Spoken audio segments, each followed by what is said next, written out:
चीज और देखिए, बार बार ये जो महागठबंधन 37 पर आ गया, आरजेडी 28, कांग्रेस 4, इतने बुरे हाल जो हुए वही रिफ्लेक्ट कर रहा है राघोपुर में तेजस्वी यादव की सीट पर भी।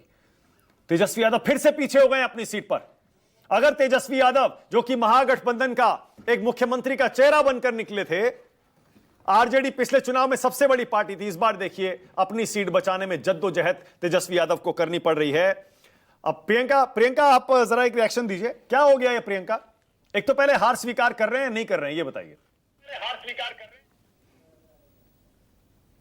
सबसे पहले तो मैं यही कहूंगी कि आज सोशल मीडिया पे एक और चीज ट्रेंड कर रही है, और वो ट्रेंड कर रही है कि ज्ञानेश कुमार गुप्ता जी कह रहे हैं कि 200 दूं या 210 दूं, 210 दूं या 220 दूं, चलो मैं 240 ही दे देता हूं।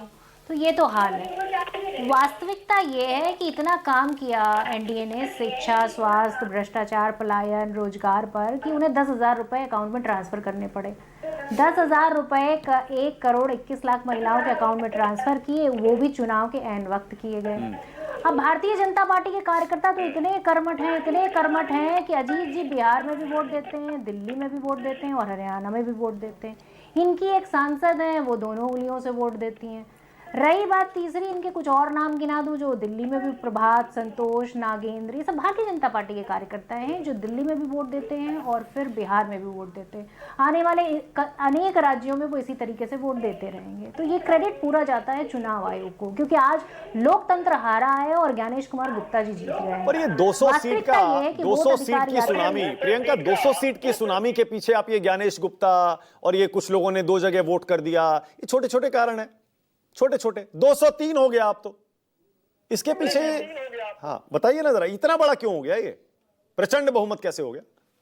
नहीं, अरे सुनिए, तो सीसीटीवी कैमरा भी बंद होना छोटा ही आरोप होता है, उसमें भी कोई फर्क नहीं पड़ता और पड़ना भी नहीं चाहिए, क्योंकि तो लोकतंत्र का मजाक वैसे ही उड़ाया जा रहा है। एसआईआर में 89 लाख कंप्लेन कांग्रेस पार्टी देती है, उसे खारिज कर दिया जाता है।